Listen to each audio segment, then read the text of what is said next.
network, the one that's becoming really big now. What do you mean? That's big. How does one? What do you write to it like mail? No, a lot of people use it and communicate. I guess they can communicate with NBC writers and producers. Allison, can you explain what internet is? The world is in financial disarray. Currencies failing, economies in wild flux, jobs being lost.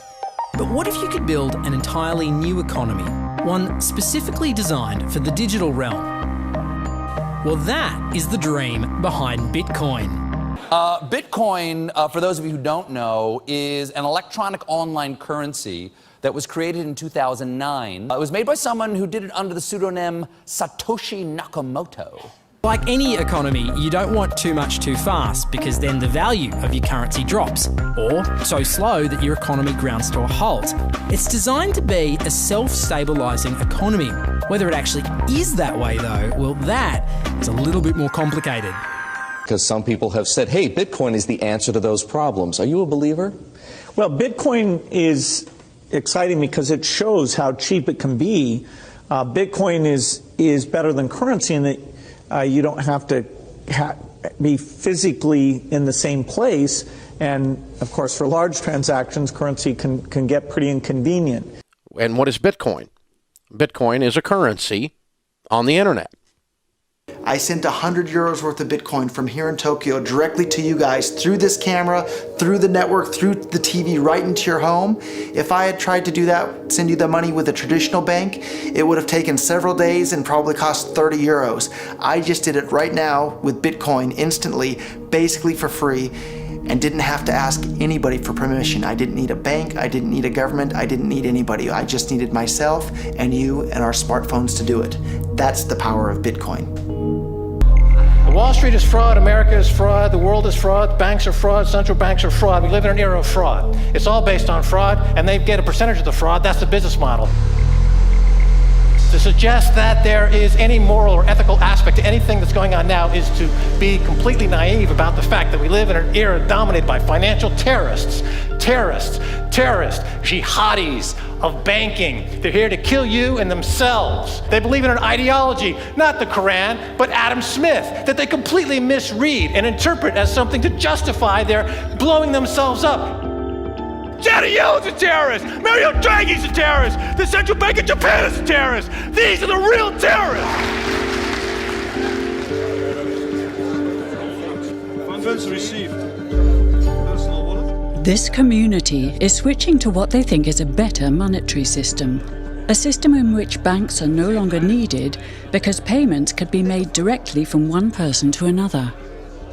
Bitcoin is fundamentally different because in Bitcoin, you don't owe anyone anything and no one owes you anything. It is not a system based on that. It is a system based on ownership.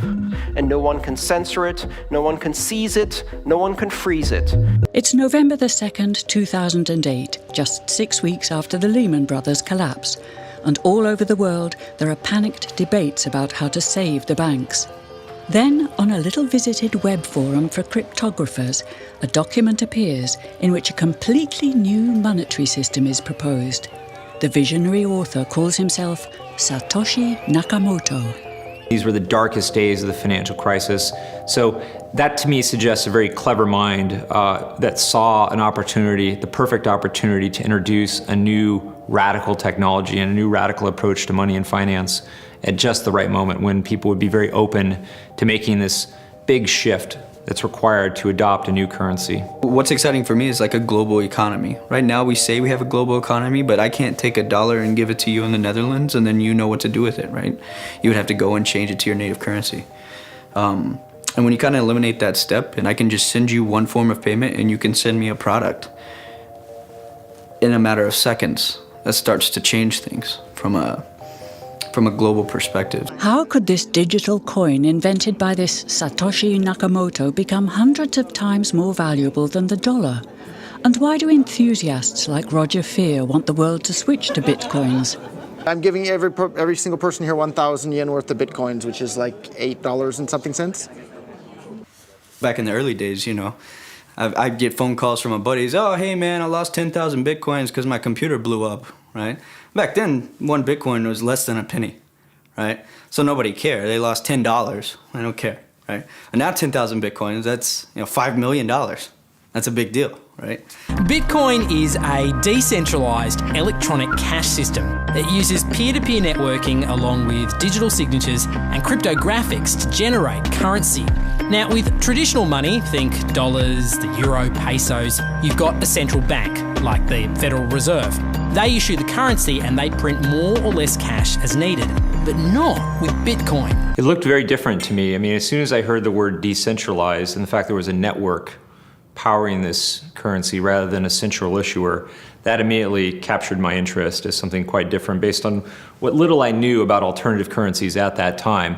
The government couldn't come in and shut down a server and end Bitcoin. It would have to shut down the entire internet or turn off the electricity grid to stop Bitcoin. And so that was really attractive. So gold is kind of hard to divide. Bitcoin divides down to 8 decimal points instantly, super easily. Gold is really, really difficult to transport. If I want to transport gold from here to Moscow, it'll cost a bunch of money to do that, and it's dangerous, and you have to have armed guards and who knows what. With Bitcoin, I can send Bitcoin from here to Moscow or to Holland instantly, just like that, basically for free. I don't have to pay for a bunch of armed guards. It just happens almost like magic. If you ever ask somebody why they think gold's valuable, they can't ever really tell you. They always give you these like weird stories around, oh, it's like a precious metal, isn't it? It's pretty. While we think it has all this intrinsic value, this intrinsic value of gold has been largely constructed in people's heads, often by actually like association with power, association with religious figures. Bitcoin has potential for similar types of construction. Inventor Satoshi Nakamoto has completely relinquished his control of Bitcoin. But he does own 1/20th of all Bitcoins himself.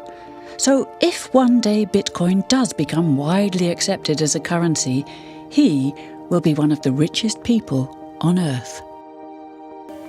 Satoshi invented one of the most important inventions in the entire history of humankind that's going to improve the lives of everybody on the planet for the better. If he had half of all the Bitcoins, he would still deserve it.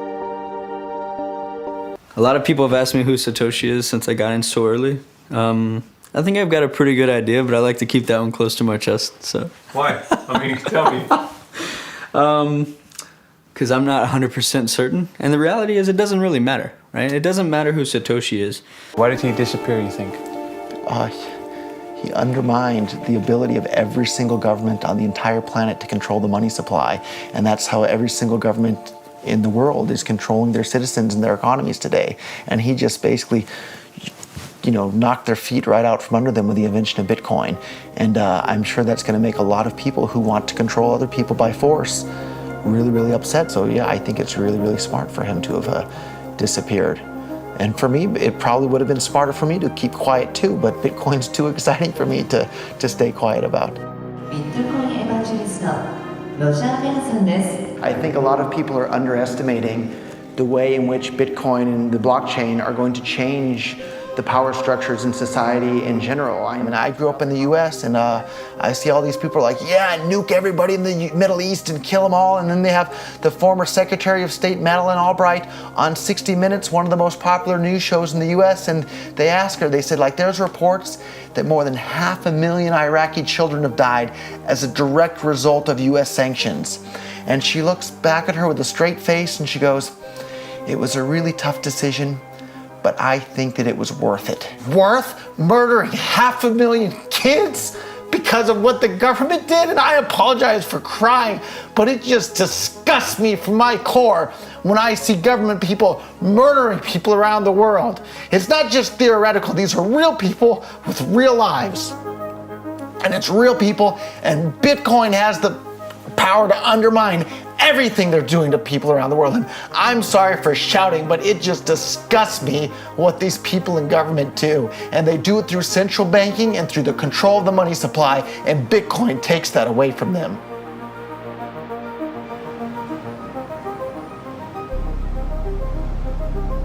You can buy Bitcoin at the Shell station. Check it out. $0 to $2,000. Put your phone number in here. Put the code in. Scan it. Got my reader. Oh, I gotta put the cash in. Good. Got $2. Hit finish. Oh, $2 Bitcoin. Just like that, from this machine. I just turned cash into digital currency. So thinking that it's too late to get involved in Bitcoin is like thinking it's too late to get involved with the internet or too late to get involved with using a cell phone. Like, it's not too late to get involved in Bitcoin. If Bitcoin becomes really popular all over the world, Bitcoins are going to have to be worth at least tens of thousands of dollars a Bitcoin, if not hundreds of thousands of dollars per Bitcoin. So thinking it's too late to get involved with Bitcoin is like thinking it's too late to get involved with using the internet. Of course not. Like, it's ubiquitous in our lives, and Bitcoin's going to become ubiquitous in our lives as well.